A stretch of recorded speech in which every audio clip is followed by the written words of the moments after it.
할렐루야.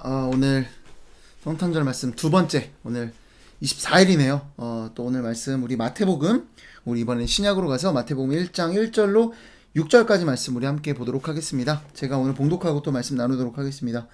아브라함과 다윗의 자손 예수 그리스도의 계보라. 아브라함이 이삭을 낳고 이삭은 야곱을 낳고 야곱은 유다와 그의 형제들을 낳고 유다는 다말에게서 베레스와 세라를 낳고 베레스는 헤스론을 낳고 헤스론은 람을 낳고 람은 아비나답을 낳고 아미나답은 나손을 낳고 나손은 살몬을 낳고 살몬은 라합에게서 보아스를 낳고 보아스는 룻에게서 오벳을 낳고 오벳은 이새를 낳고 이새는 다윗 왕을 낳으니라. 다윗은 우리아의 아내에게서 솔로몬을 낳고. 아멘.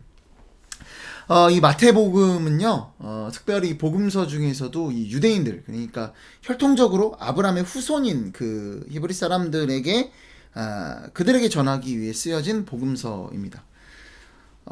그렇기 때문에 이 마태복음 보시면은요, 굉장히 구약의 인용들이 많이 나타나요. 그 이유는 그들이 구약을 잘 아니까, 그것을 그래서 빌어서 이제 예수 그리스도에 대해 설명을 하는 거겠죠.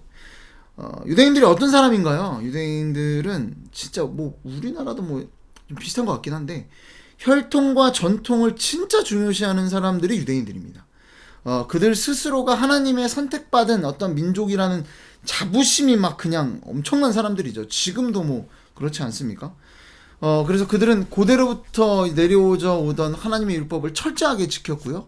뿐만 아니라 그들의 어떤 전통, 또 하나님의 말씀을 잘 지키기 위해 어떤 사람들을 돕는 일, 또 예배, 또 뿐만 아니라 뭐 전도, 뭐 이런 것들을 정말 열심히 했던, 그야말로 자부심이 넘쳐나는, 그 자신의 민족적 자부심, 어떤 자기들의 어떤 혈통적, 전통적 자부심이라는 것이 정말 강한 사람들이 이 유대인들입니다. 정말 스스로 자랑할 만한 어떤 그런 자들이었겠죠. 자들입니다.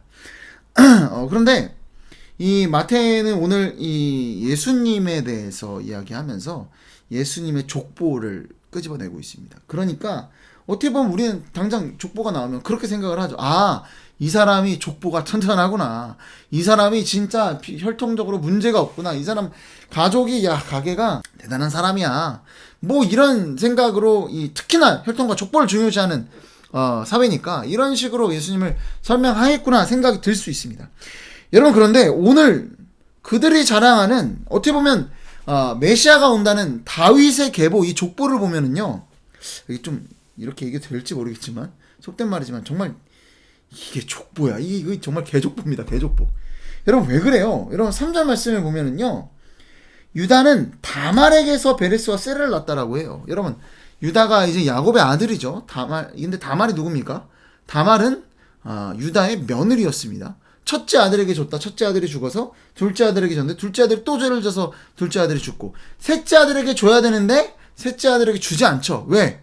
야, 이거 아들 잡아먹는, 이거 남편 잡아먹는, 이거 옆였네. 뭐 이런 어떤 그런 생각이었는지 모르겠지만 그래서 안 줘요. 그랬다가 결국에 이 내용을 굳이 설명은 드리지 않겠습니다. 이 다말과 유다의 동침으로 인해서 이 자녀가 태어나죠. 그 후손이라는 거예요. 며느리랑 시아버지를 통해 나온 그 족보라는 거예요. 자, 뿐만 아니에요. 자, 그리고 나서 5절 가보면 누가 나옵니까? 살몬은 라합에게서 보아스를 낳고, 라합이 누굽니까?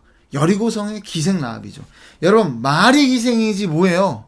몸을 파는 어떤, 뭐 혹자는 그 신전에 있는 무녀였다라는 얘기도 합니다.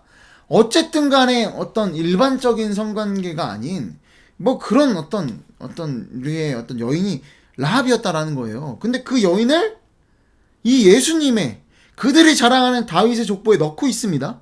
그렇죠? 자, 이 다윗의 족보에 라합이 들어가는데 그것뿐만 아니에요. 다윗 그 다음 어떻게 됩니까? 우리 6절 말씀 보면 다윗은 우리아의 아내에게서 솔로몬을 낳고. 여러분, 뭐예요? 우리아의 아내 밧세바. 여러분 기억나시죠? 다윗의 엄청난 죄악이 있지 않습니까? 모두 전쟁터로 남자들 다 떠났는데 자기 혼자 궁궐에 남아서 저기 혼자 목욕하고 있는 그 여인네 훔쳐보다가 얼른 데리고 와서 어떤 일이 벌어요? 동침하죠. 예. 그런 과정 가운데 결국 우리아가 죽고 나중에 밧세바와 결혼해서 밧세바와 함께 낳은 아이가 솔로몬이지 않습니까? 여러분, 그런데 오늘 말씀을 보시면은요, 이 족보가요, 여러분, 우리는 보통 어떤 뭐 영웅의 이야기를 그린다면 막 그 영웅의 어떤 그 서사, 어렸을 때 얼마나 비범하고 대단했는지, 그 족보가 얼마나 중요한 족보였는지 뭐 이런 것들을 이야기할 수 있어요. 자, 그런데 마태복음에 등장하는 이 예수님의 족보는요, 그야말로 아까 말씀드렸다시피 개족보입니다. 개족보. 그들의 입장에서. 여러분, 이게 근데요, 사실은 이해가 안 가요. 납득이 안 가요. 보통은 우리가 그 인물을 부각시키려면 좋은 것들만 보여줘야 되는데 그게 아니더라는 거예요. 의도적이에요. 너무나 의도적이에요. 왜? 일반적으로 족보는 누구 이름만 나와야 되겠습니까? 남자 이름만 나와야겠죠. 그런데 여자의 이름을 굳이 기록을 한 거예요. 그것도 어떤 여인들? 다 뭔가 정체성에 하자가 있는. 제가 룻은 말씀 못 드렸는데 모함 여인이지 않습니까? 이방 족속, 그것도 여호와의 성회에 들어오지 못하리라는 어떤 하나님의 그 말씀이 있었던 룻. 네, 빼먹어서 말씀드렸습니다. 어쨌든 이런 여인들, 굳이 기록을 하지 않아도 되는 이 여인들을 기록을 하고 밝히고 있다라는 거예요. 여러분, 이유가 뭘까요? 여러분, 이 사람들 안 나와도 되는데, 더군다나 밧세바는요, 다윗의 아내 밧세바 동치마에 솔로몬을 낳았다가 아니에요. 우리아의 아내라고 기록합니다. 그러니까 뭐예요? 구집이 이 어떤 이 족보에 문제가 있다라는 것을 드러내고 있다라는 겁니다. 여러분, 이거 정말 제 생각에 유대인들이 이 족보를 보면 정말 이 전통과 이 혈통을 중요시하던 유대인들이 보면 이거 성경책 바로 찢어버리지 않았을까 이런 생각이 들 정도입니다. 여러분, 왜 이렇게 유대인들이 불편해할 것을 알면서도 이 유대인을 향해 쓴 복음서라는데 마태는 의도적으로 족보에 들어가지도 않아도 되는 이 여인들의 이름을 굳이 또 밧세바는 우리아의 아내라고 하면서까지 이렇게 기록하고 있는 이유는 뭘까요? 여러분, 뭐겠습니까? 여러분, 그리스도께서 이 땅에 우리에게 오심은요, 그들이 자랑할 만했던 혈통과 전통이 있다 없다, 그들에게서 어떤 것을 그들에게서 근거할 것이 있다 없다라는 겁니다. 아무것도 너희들에게서 근거할 것이 없이 오신 분이 예수님이다라는 것을 이야기하고 있는 겁니다. 하나님 직접 말씀해 주시는 거예요. 너희들 스스로 선하다고 여기냐? 너희들에게 어떤 뭔가가 있다라고 생각하느냐? 너희들이 하나님의 택한 백성이라는 어떤 그런 자부심으로 똘똘 뭉쳐있느냐? 그게 뭔가 너희들 대단한 거라고 생각하느냐? 아무것도 아니다라는 거예요. 너희들이 자부심으로 느꼈던 그것들 진짜 아무것도 아니다 라고 얘기하시더라는 겁니다. 여러분, 그런데 더 놀라운 것은요, 16절에 가면 이렇게 됐습니다. 16절, 야곱은 마리아의 남편 요셉을 낳았으니 마리아에게서 그리스도라 칭하는 예수가 나시니라. 아멘. 자, 그러니까 이게 무슨 말이에요?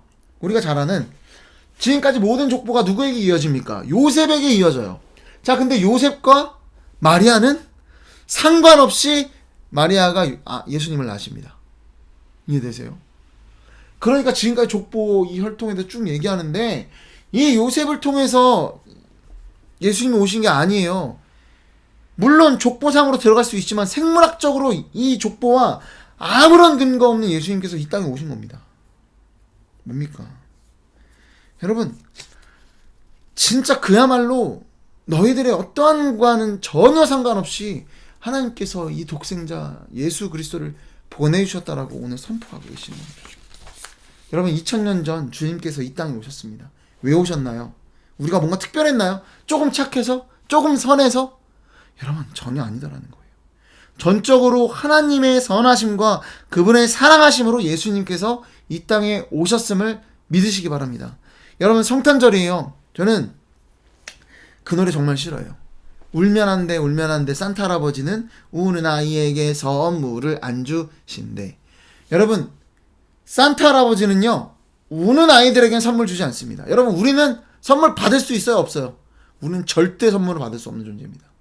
여러분, 산타 할아버지에게는 우리는 절대 선물 받을 수 없는 존재예요. 여러분, 우리가 알게 모르게 이렇게 부르는 이 캐럴이 이 산타의 정신은요, 복음과 정면으로 위배됩니다. 정면으로 부딪힙니다. 복음은 어때요? 울어도 주는 게 산타 할아버지. 그래서 제가 아이에게 얘기했어요. 너는 산타 할아버지 열심히 노래 불러봤자 산타 할아버지는 너한테 선물 안 줘. 왜? 넌 울었으니까. 너는 부모님 말 안 들으니까. 여러분, 그렇지만 우리 아이들에게도, 우리에게도, 여러분에게도, 저에게도 주님은 선물 주십니다. 그것도 예수 그리스도라는 놀라운 선물을 우리에게 주십니다. 왜요? 우리의 어떠함을 근거해서 주시는 선물이 아니라 주의 전적인 은혜와 사랑으로 주시는 선물이기 때문에 그 선물을 또 누리는, 은혜로 살아가는, 감사로 살아가는 그런 저와 여러분 되기를 소망합니다. 기도하겠습니다. 사랑 은혜가 풍성하신 아버지 하나님, 감사합니다. 하나님께서 우리에게 보내주신 이 놀라운 예수 그리스도라는 선물, 나의 어떠함과는 전혀 근거 없이 보내주신 그 선물, 주님, 오직 주님의 사랑과 선하심으로 인해 이 예수님을 우리에게 보내셨다는 사실 우리가 잊지 않고 항상 주님 앞에 감사하며 살아갈 수 있는, 정말 항상 나를 자랑하는 것이 아니라 내가 뭔가 했구나, 내가 자부할 만한 것들이 있구나, 내가 조금 선하구나, 이런 것들을 드러내고 나타나는 사람이 아니라 오직 주님이 하셨습니다라고 고백하며 하나님을 내 삶 가운데 드러내고 나타내는, 하나님의 영광을 위해 살아가는 우리 모두가 될 수 있도록 주께서 인도하여 주시옵소서. 이 모든 말씀 사랑이 많으신 예수 그리스도의 이름으로 기도드립니다. 아멘.